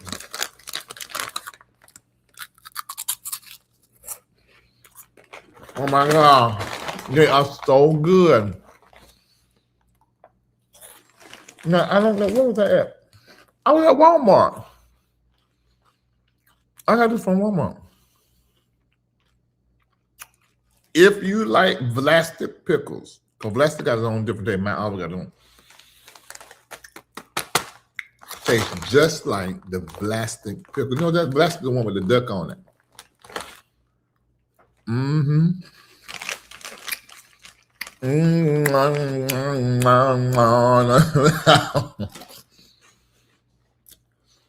And we thank them. Okay, that helped me because there was somebody in my stomach fighting.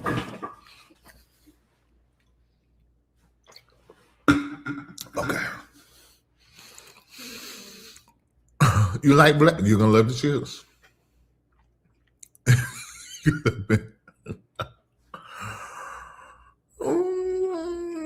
Oh. You said Vlastik, not Vlastik. Oh, y'all know how that go. Yeah, I will find something now. I didn't know that Pringles have dill chips. I haven't tasted them. I saw them yesterday. But I chose them because I like a puffball so badly. I never liked them. But Marco likes them orange ones. And I always have them if we doing something. Marco always snack king. And I started eating on the vegetable taste. So this is like, oh wow.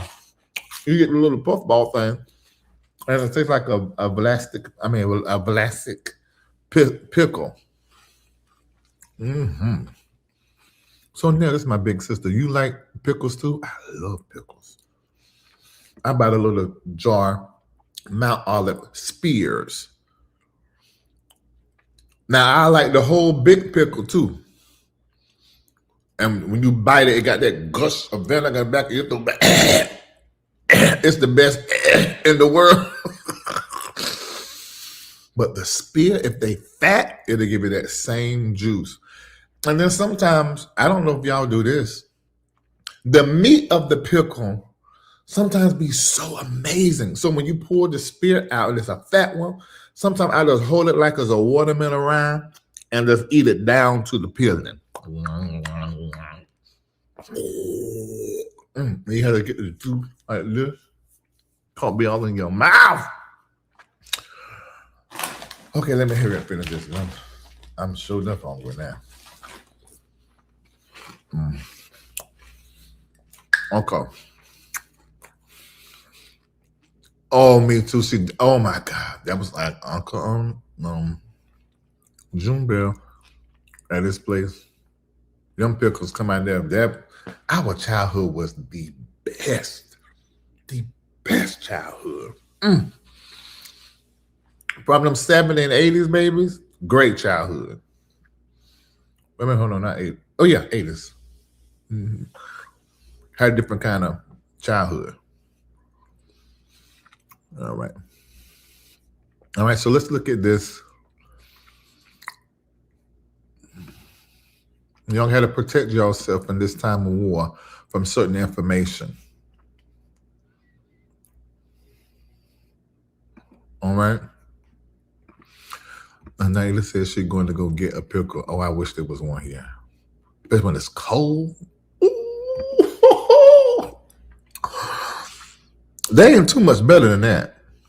Not too much. Another childhood thing I used to love. What's that thing? It's sherbet ice cream, but you push it up, and the outside of it got a red dot, a blue dot, a yellow dot. Push-ups. Do any of y'all eat push-ups? And of course, them long popsicles that building up like in the little plastic, eat them. I love them too. But our childhood was just the best. We even would get the little plastic thing from Piggly Wiggly that you pour the Kool-Aid in and you put the top on, put it in the freezer. And when you pour it out, you have like a Kool-Aid pot. They don't know nothing about that. And what's the thing that you will open and be a whole lot of candy dust and you pour the little sugar spoon out and you put it down there in there. You have to lick the spoon first. When you put it down there in the powdered candies, it'll get stuck to the sugary spoon and you put it out, pull it out. What was that? Oh my! Our childhood was the best childhood. And then you had a Jolly Rancher sticks, not the candy. The sticks taste different than the candies. And we would put them in our mouth. I was selling them at school. They had the long pat and the short pat. And you put them in there, something until it becomes the shape of your tongue. And you pull it out, look at it real thin, and put it back in there.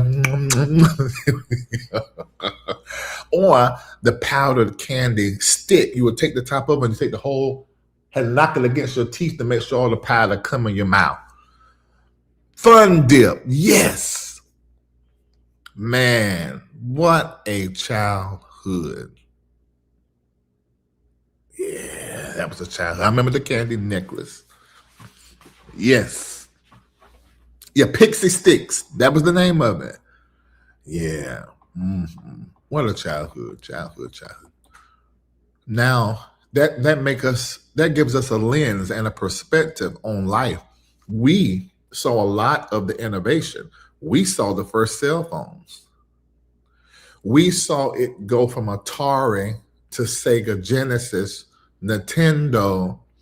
We saw the gas 99 cents, some places 69 cents. Now it's $5. We saw and are seeing the first cars driven by themselves. But we remember how it used to be taxi, taxi. Now it's hit a button and somebody come where you at. We saw all of that. And that gives us a certain type of lens. So my children who were born with the cell phone already, the iPad and all those things, they don't have the same kind of brain. And to parent that generation, that's really going to be the generation that's going to be struggling with a lot of loss because they weren't parented by parents who understood the world that they were being born into. We were still trying to grasp it and understand it. Yeah. And so 50 years from now, if it be so that a lot of us is still here, which very well could be because the nanites that they're putting in the body to make you well, but they're not going to make that available to everybody until they kill off everybody they don't want more of.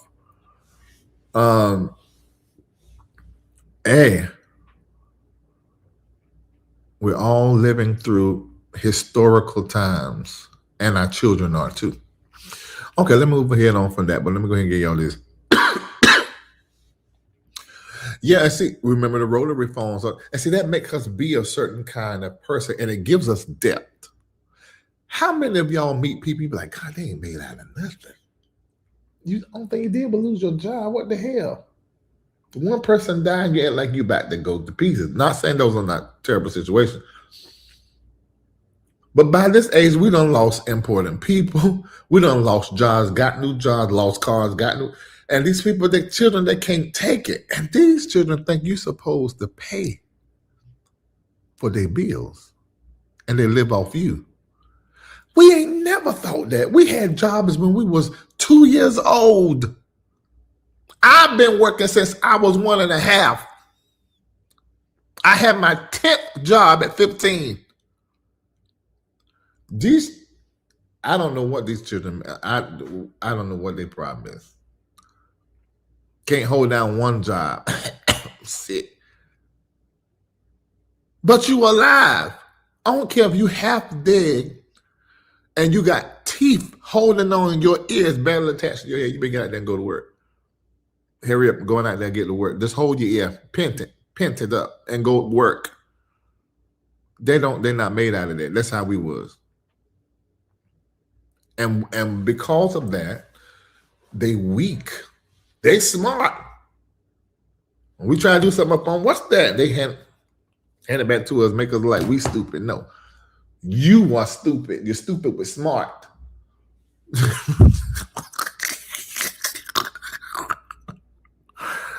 I may look like I'm stupid, but I got depth. I'm deep, made out of something. Your first job wasn't until you 15? Well, see, you're not old as me, Lauren. You can't be. No. The moment I began to walk, I began to work.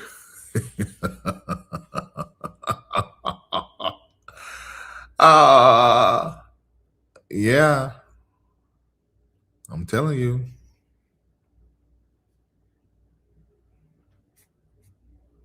All right. You're only 31. See, that's I know it. I know it. My mother said, I buy your needs, you're going to buy your wants. Absolutely. That's a black mom you had. Absolutely. My first job was working in the garden and seeing about the animals. What age were you?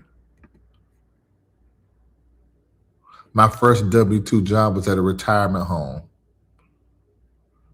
My grandma would say, weekend wiser, right? At 14 years old. See, that's us. That's us.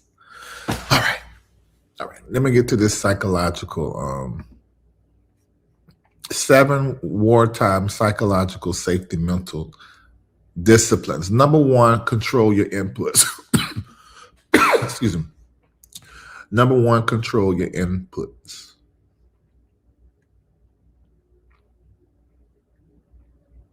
Yeah, we started early in the country. I was 7 washing cars. First job, 15. See, it's a little different.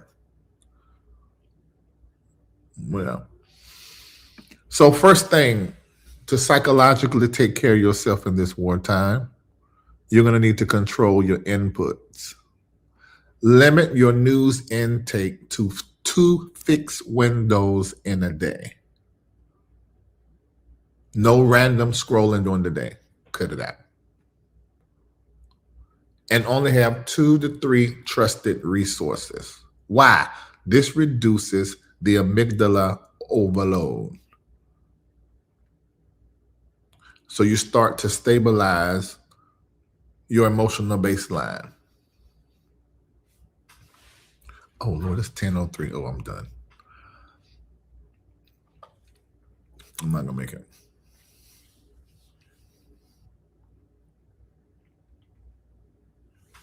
So maybe you do a 15-minute morning briefing and a 15-minute evening briefing from your 2 to 3 trusted sources.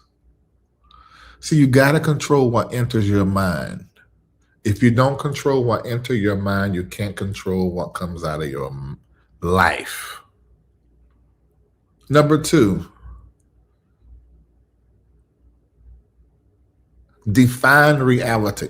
I'm really trying to get you to break scarcity thinking. Separate facts from fear. Look at what is actually happening, what is speculation, and what is rumor. This restores your prefrontal cortex, logic center, decision-making center, and it reduces the distortion from the fear center. And when you're looking at the facts, I want you to almost do like a SWOT analysis daily. So I want you to look at the facts and then look at the risk and the opportunities. Don't just focus on the risk. Focus on the opportunity as well. Do you know the greatest way to fight fear is clarity? Fear sits in foolish, and fear sits in the lack of information. Number 3, I want you to break the freeze response by forcing decision cycles. Make your decisions on schedule, not on emotion. Scheduling by wins. This prevents paralysis and it maintains momentum. Planning what you're going to do and then the decisions around that. You're forcing yourself and your mental space into decision cycles and also create some kind of normalcy.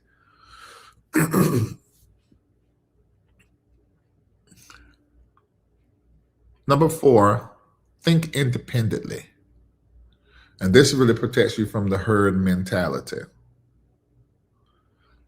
The major narrative always by habit question.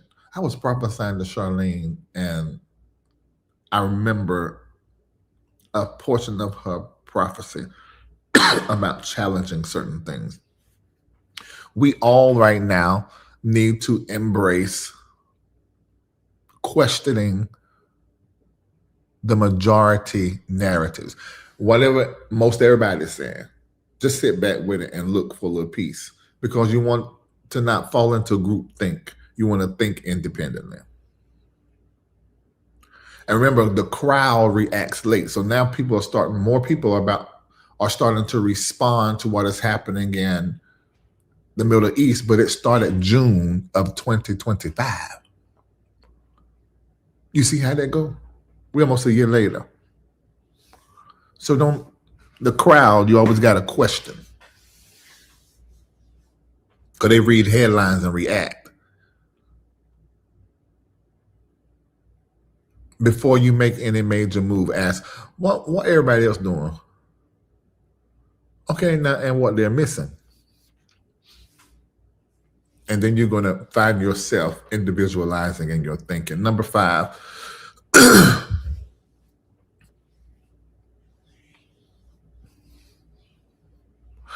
think that's enough. I just do 4.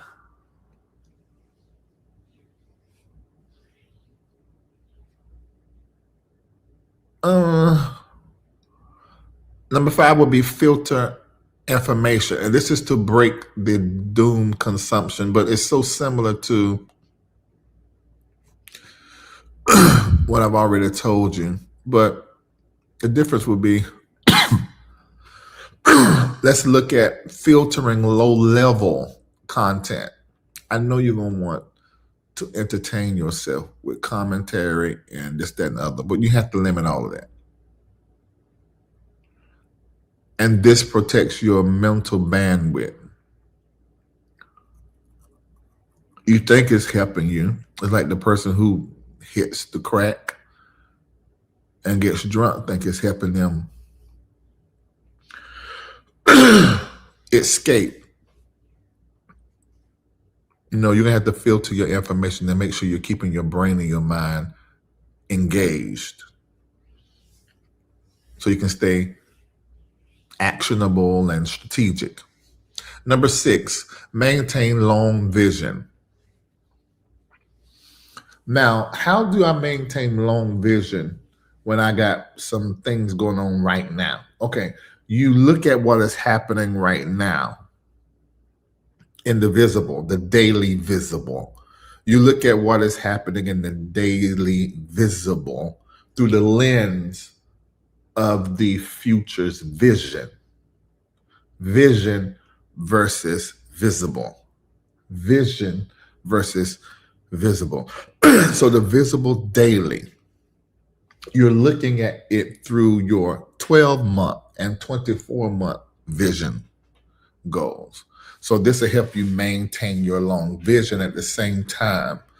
Be strategic and responsive short term with what is happening right now in this war. Number 7, last one, stabilize your identity. And I got these 7 from the 7 loops psychologically that people get in. So I'm sort of giving you the discipline. Number 7, stabilize the identity. And this is your anchor. Define who you are outside of these conditions. I want to be in Dubai and was planning to be in Dubai all year until Reformation, at least till May. Actually, I said May. I still want to be in Dubai. I know there's a war going on, but I'm not letting that war dictate my desire to be in Dubai or outside of America's energy right now so that I could plan for my future, be well, manage money in an amazing way. That's still my vision. That's still my vision. My vision is still there. But my visible reality is this. And I'm looking at this by way of what my vision is. I'm still that person. I am still that. This war does not change my global citizenship, my global investment. I'm still that, and I'm still headed in that direction. So stabilize your identity, telling yourself who you are and not who you have to contort into being temporarily for the situation that you are in. Stabilize your identity. And every day you may need to ask these probing questions so you can be clear about who you are. Who am I? And how do I operate? What don't I compromise?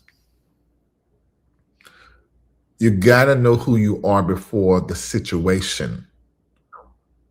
What do you mean? Because the situation may come and you may need to be a little aggressive. The situation may come and you may need to be a little wise or maybe even manipulative. There's a conversation you want to have with me around that, I'm sure. But you need to know who you are prior to that so that you're just doing this or that to get that done. You got to stabilize who you are. You should know who you are before the job calls you and that pressure hits that you no longer have this consistent check. If you don't define you, then pressure will. Problems will.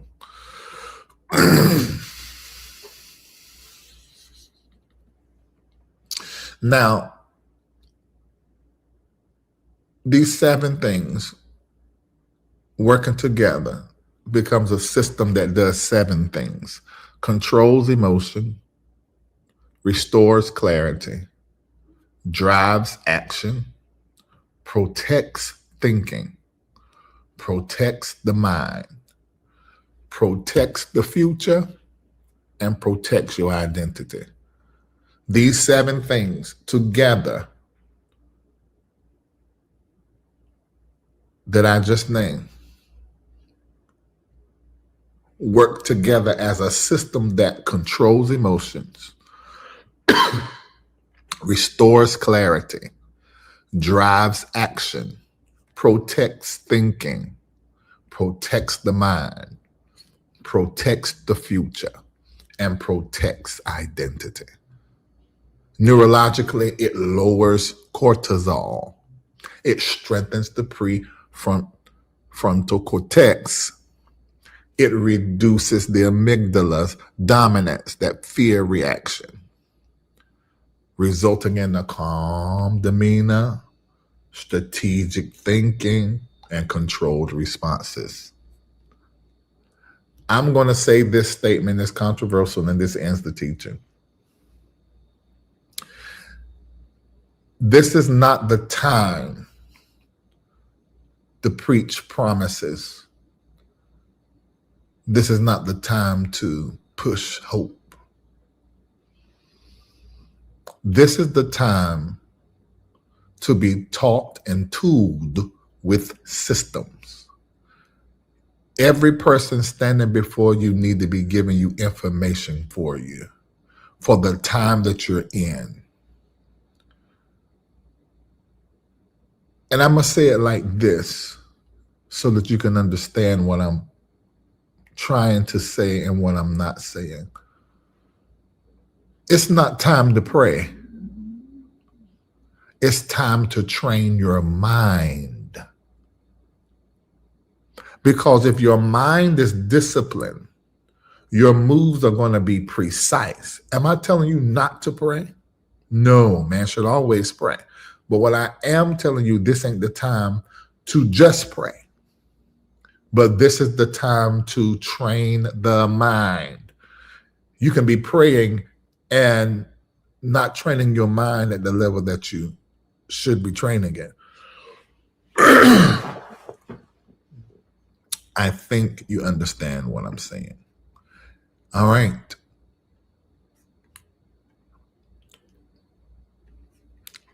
Sound like I was listening to your phone call last night with an old church member. It's time out for teaching hope and pulpit. You should be teaching the future in preparation. Absolutely.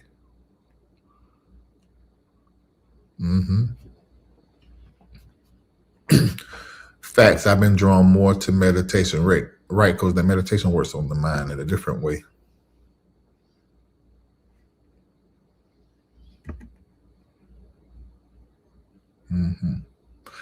That's a great way to end today. It's not time to just pray. It's time to train your mind. Yeah. Okay. So I want to recognize those of you. Can't wait to be able to call and talk with you. Red Boot LLC, you'll be hearing from me. Thank you for your super seed. Thank you, Kimberly Bills, for your partner seed. Desiree, thank you for your partner seed. Joseph, your partner seed, thank you for that. Your trajectory partner seed, Dorothy. Your high performer seed, Beverly Shamako is going to be calling you. Partner seed, Dr. Kim, thank you. Vonda, partner seed, thank you. High performer, Shamako is going to be calling you. Partner seed. Thank you, Letitia, Linda Pro, partner seed. Latina, partner seed. Thank you so very much. Super seed, Rhonda, I will be calling you on this week. Honey, I am she. High performer, Shamako is going to be calling you. Thank you, Tam, for your partner seed. High performer, Shamako is going to be calling you. Jenna, thank you so much, Lauren. Shamako is going to be calling you as well. Partner seed, thank you, Kendall. Unfiltered, partner seed. Hey, Stephanie, how are you? Partner seed. Carrie, partner seed. Tay Tay, partner seed. Thank you. Tasha for your partner seed. Nathan for your trajectory seed. And Mother Irene, your partner seed. I heard from Mother Diane. She actually decided to go ahead to Ghana. And her brother's dead and her sister surprised her. She's having the time of her life. I just want to share that with y'all. All right. CJ Tabiri, your high performer seed. Shamako's going to be calling you. Sandra Dickens, thank you for your stakeholder seed. Shamako's going to be calling you. Thank you so much. Patricia Fuller, more than partner seed. Thank you for your high performer seed. Shantae Miller. Okay, got it?